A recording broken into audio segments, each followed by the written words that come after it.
वकील बहू। जनक पेशे से एक बहुत अच्छी वकील थी, लेकिन कहते हैं ना, बहू कितनी भी बड़ी तोप क्यों ना हो, सास के सामने तो भीगी बिल्ली ही होती है।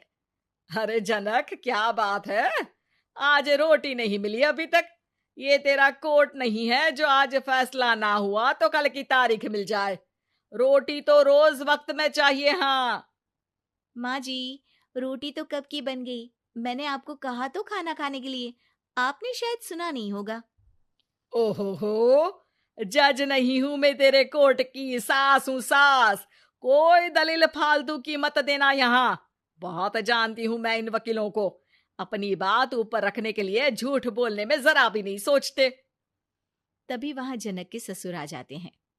अरे भाग्यवान, क्यों बेचारी के काम को कोसती रहती है हमेशा। मैं भी तो था वहां जब ये आई थी तुझे रोटी खाने को बुलाने के लिए। सास को तो अब गुस्सा आ जाता है कि कैसे किसी ने बहू की साइड ले ली। अरे वाह जी वाह, वो तो मैं जानती थी कि कोई ना कोई गवाह तो ये पेश कर ही देगी। पर मैं तो अब सीधा खाना खाकर सोने जाऊंगी। मुझे आदत नहीं है किसी से बहसा बहसी करने की। पता नहीं कैसे ये वकील इतना दिमाग लगाकर खुद तो झूठ बोलते ही हैं, साथ में झूठे गवाह भी ले आते हैं। जनक को सास के ताने सुनने की अब आदत सी पड़ जाती है। एक दिन जनक वकील की ड्रेस पर काला कोट पहनकर कोर्ट के लिए निकल ही रही होती है कि अरे कहाँ चली काला कौवा बनकर? टोक दिया ना। अब कोर्ट तो वकील वाली ड्रेस पहनकर ही जाऊंगी ना। वाह भाई वाह, दामिनी तो मैंने भी देखी है। सन्नी पाजी ने ऐसा ही कोट पहना था और कहा था कि तारीख पर तारीख, तारीख पर तारीख। मतलब कि कोई बात करनी है तो बोलिए, वरना वक्त नहीं है मेरे पास खराब करने के लिए। अरे पता नहीं तुझ में क्या देखा मेरे बेटे ने, सारा दिन वकीलों वाली बहस करती है, भोली भाली सास के साथ। अच्छा सुन, जो इतनी बहस मेरे आगे करती है ना, जरा अपने बॉस से कर ले, जो 1 साल भी ना हुए तेरी शादी को और काले कपड़े पहना दिए। अंदर जा और लाल कोट पहन कर आ, पता तो चले कि नई नवेली शादी हुई है। अरे माँ जी, कोर्ट में मेरा बॉस क्या करेगा? ये तो पूरे देश की ड्रेस है वकीलों के लिए। लेकिन सास तो ठहरी सास। अच्छा, तो कोई जरूरत नहीं है 2-4 साल कोर्ट जाने की। शादी थोड़ी पुरानी हो जाए तब इजाजत दे दूंगी मैं तुझे काले कपड़े पहनने की। अब क्या था, मन मारकर जनक को लाल रंग का कोट पहनकर कोर्ट जाना पड़ता है। उसकी जाने के बाद आहा, बढ़िया, ये पूरे देश की ड्रेस की बात करने वाली। अरे पहना दिया ना लाल कोट। अब सास आए दिन या तो जनक को उसके काम का ताना देती या फिर उसका काम छुड़वा देने की धमकी। तंग आकर एक दिन जनक पति से कहती है, मैं सोच रही हूँ कि कोर्ट जाना बंद ही कर दूं। अरे क्यों यार, इतना अच्छा करियर है, क्यों छोड़ने की सोच रही हो? अरे लाल रंग का कोट पहनकर जाना पड़ता है।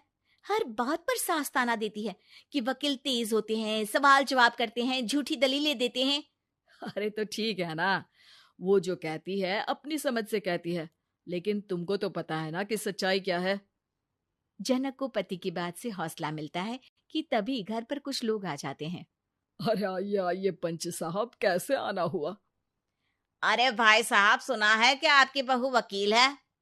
तभी वहां सास आ जाती है। हाँ है तो, लेकिन क्या हुआ? फिर कहीं बहस कराई क्या? अरे हम तो खुद दुखी है उसके व्यवहार से। अरे भाभी जी, आपको तो पूरा मोहल्ला जानता है कि आप कितना बोलती है। फिर हम यहाँ बहू रानी की कोई शिकायत नहीं, बल्कि अपनी परेशानी लेकर आए हैं। ससुर जी खुश हो जाते हैं। हाँ हाँ, मैं अभी बहू को बुलाता हूँ। जनक वहां आती है, सबको नमस्ते करके बैठ जाती है। बहू रानी, हमारे गांव में बड़ी मुसीबत आ गई है। अब तो पूरे गांव की जिम्मेदारी मानो तुम्हारे कंधों पर है। अरे ना ना, इससे तो घर की जिम्मेदारी पूरी नहीं होती, ये गांव की जिम्मेदारी क्या लेगी? भाभी जी, आप चुप हो जाओ। यहाँ पढ़े लिखे लोगों की बात हो रही है। आप जाओ, जरा रसोई से सबके लिए चाय लेकर आओ। मैं कॉफी लूंगी।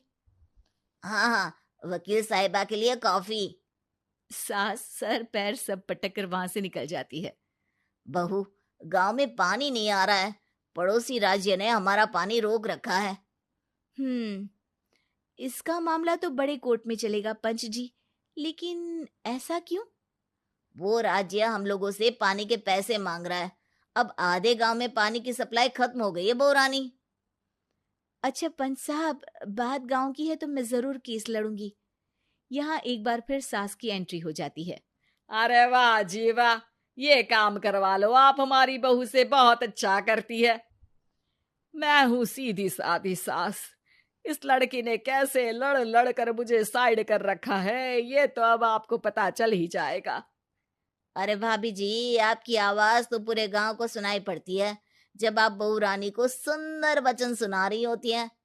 अरे वकील बहू मिली है, फक्र करो फक्र। हाँ जी हाँ, सारी फकर तो हम लोग ही करें। खैर, अब जो केस लड़ेगी और पानी गांव में आ जाता है तो पंच साहब लिख कर देना होगा कि हैंड पाइप में सबसे पहले मेरी बाल्टी और घड़ा भरेगा।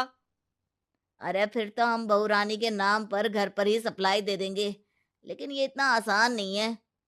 बहू, गांव के पास अभी वकील करने की भी पैसे नहीं है तो। अरे पंच साहब, ये मेरे गांव का मामला है, मैं आपसे एक भी पैसा नहीं लूंगी। सास को बहू की बात पर गुस्सा आ जाता है, लेकिन सबके जाने के बाद झनक मन लगाकर गांव की परेशानियों को दूर करने में लग जाती है। और वो दिन भी आता है कि झनक केस जीत जाती है।